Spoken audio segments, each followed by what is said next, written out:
well, straight into it. It's only a month now until the new album is out. Yep. My Latin is worse than my German, so I'll try it. Viribus Unitis, Yeah, that's or Unitis maybe. nobody knows how Latin has been pronounced. So I think everything is fine from Viribus Unitis to we say Viribus Unitis, the German pronunciation of it, but Yeah. I think everything is fine. Well, I would imagine you'd have a clearer idea of how to pronounce it than I would, because obviously it was the Habsburg Lorraine motto, and there's also, of course, Austrian battleship. Yeah. See, I did my research. No one can say I didn't. Yeah, it was back when we had a navy. Yeah. Back in the days. I think a lot of people would be surprised to learn that, because obviously Austria is a bit more of a landlocked country. So, but of course, it used to be Austria-Hungary. And Yeah. Another one of these once huge empires that are reduced nowadays. Yeah. Don't need empires anyway. Yeah. But let's talk about the album itself then. Why was the title chosen for this record? This record is a concept record. Mm-hmm. We're telling our own unique fantasy story about the First World War. Okay. And this, the title translated means with united forces. Okay. So in the end, to defeat all evil,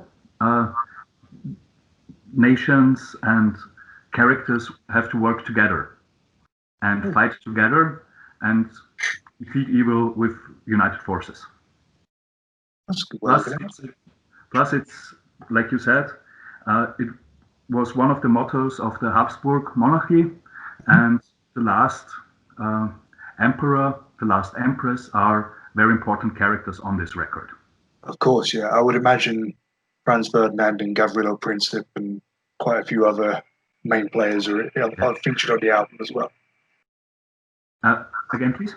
I said I would imagine that Franz Ferdinand and Gavrilo Princip are featured characters on the album as well. Yeah, well, we have Franz Josef. Oh, okay. Really the last ones that played a role in the First World War and in the leading to the First World War. Mm. So we have Rudolf von Habsburg, we have Franz Josef, the last emperor of Austria, we have Empress Sissi, Elisabeth. Also, we have Houdini, the magician, okay, who can use actual magic in our version of the story.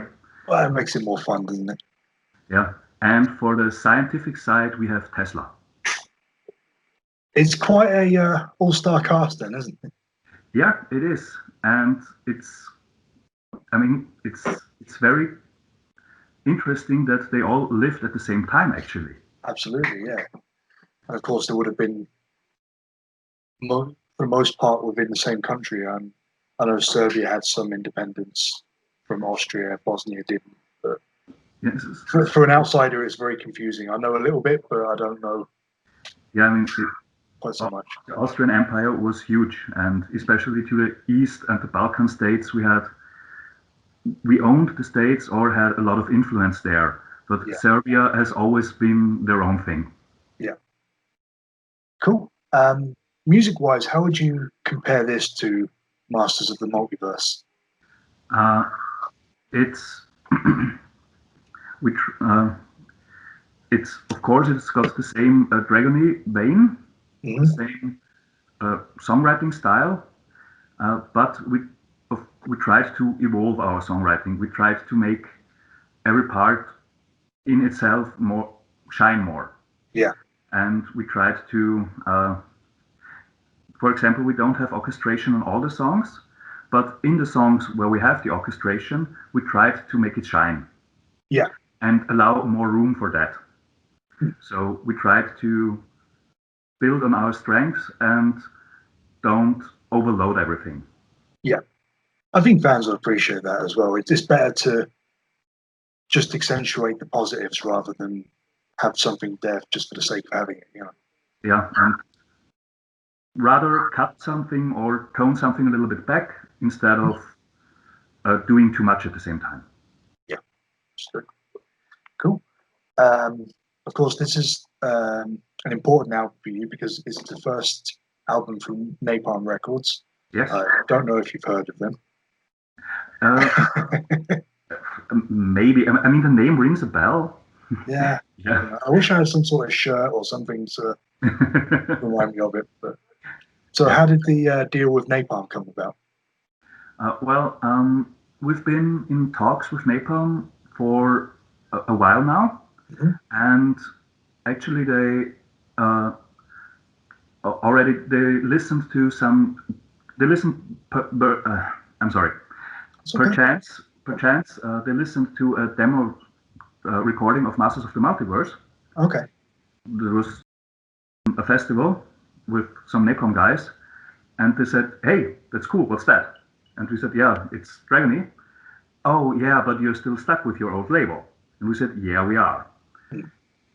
So Napalm was interested already, and as soon as we were free of our old label of Limp Music, we were free to pursue a deal with Napalm.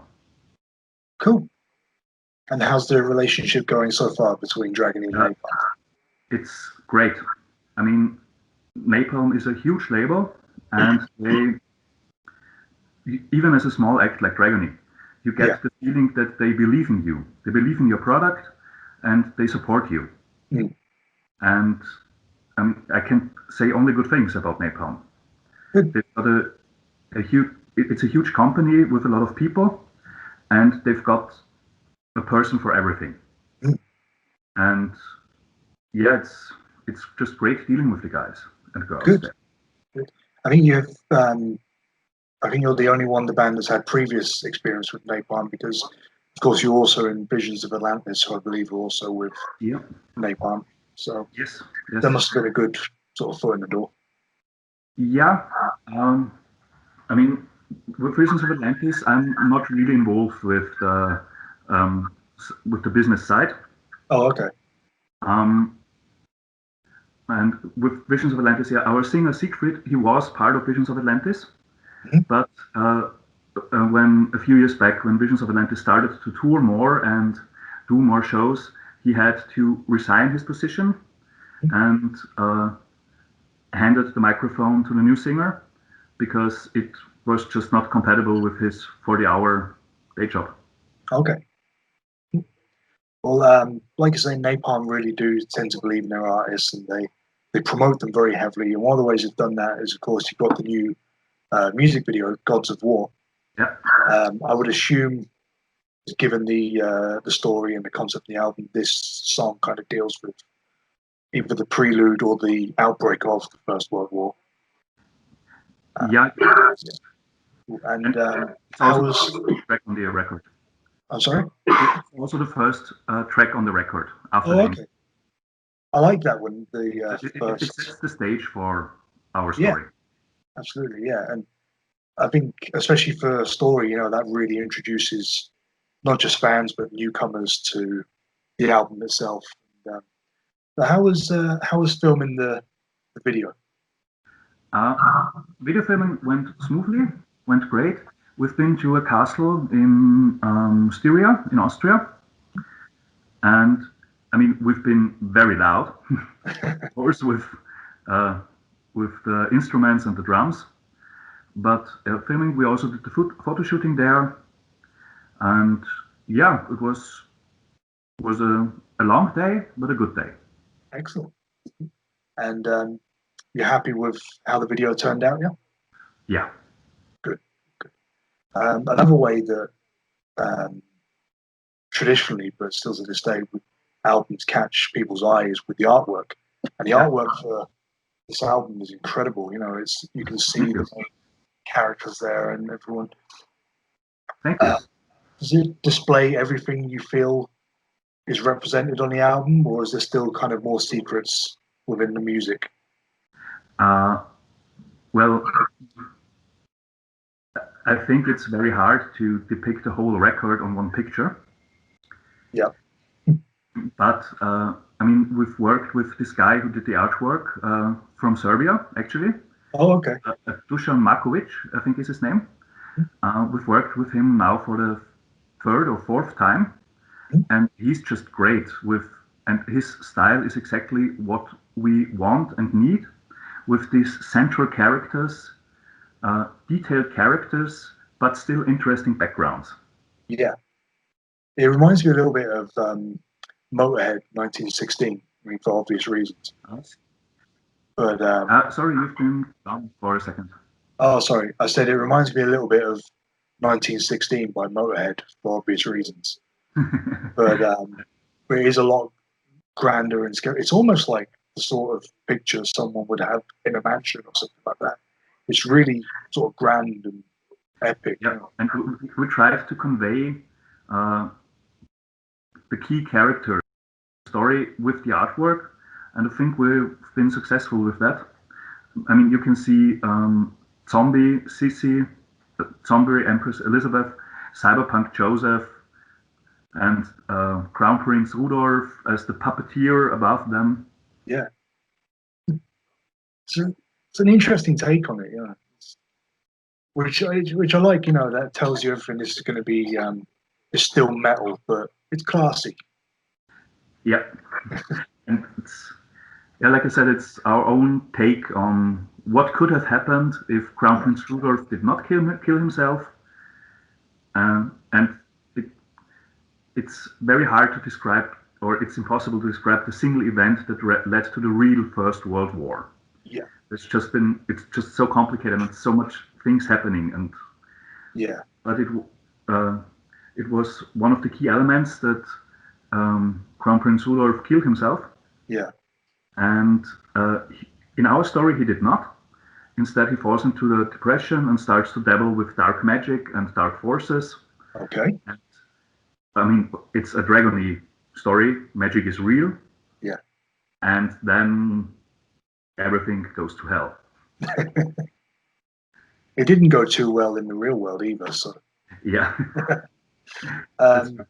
Unfortunately, we can't really do an interview in 2020 without talking about the pandemic. Yeah. Has it affected Dragony in any way? Did it cause a delay in recording the album or anything like that? Not really for the recordings, because we've been finished with the songwriting in early 2020. Okay. And recorded it in spring and summer. And yeah, but Dragony was affected because we had to cancel a tour. Yeah. And now we've got a new record coming out with no opportunity to tour with it. Yeah. So that's nowadays one of the biggest promotional tools you have as a band. To go out there and present the record live. Yeah. And get your name out there. And we can't do that right now. And for the foreseeable future, it's very hard to even book something, because I've seen so many bands delay their live dates to 2022 already. Yeah. I've heard this from a few bands now that they just can't even book at all. I mean, obviously you had the tour with Twilight Force that had to be postponed. Like you say, I would imagine you'd want to reschedule that at some point, because that's an awesome pairing, Dragony and Twilight Force. Yeah, that's an awesome package, and we hope to reschedule this tour one day to a date that seems secure. I mean, let's hope so. You know, I mean, I know a few bands in Germany and Austria, maybe Switzerland as well, have been doing kind of live stream shows as well. Is there any plans to do something like that at some point? Yeah, we have plans to do that in February, end of February, but we're still in talks about that. Okay. So nothing's confirmed for now. We have planned an album release show in Vienna for February also, but we don't know if it happens. Right now, we see a 50-50 chance. And of course, if it happens, it's going to be a venue for 400 people. There can maybe be 100 people there seated. All the security measures have to be in place, of course. Of course, yeah. And yeah, but even with these security measures, we don't know if it can happen. So with that in mind, then, how are Dragony looking to 2021? Are you going to try and use the time to write new material, or would you rather kind of focus on this and see what to try and push through more promotion? Well, if the live situation stays like this, yeah, it's the next best thing to do is work on new material, and keep releasing stuff, because otherwise there's no chance to do anything with music right now. Yeah. Herbert, thank you so much for taking time to speak to me today, mate. I really do appreciate it. I'm sorry about the delay and for the non-metal balloons in the background. Well, I just, before the interview, I removed. Oh, there you go then. Vielen Dank. Thank you for your time. Thanks for the interview, and have a good night. You too. Good night. Gute Nacht.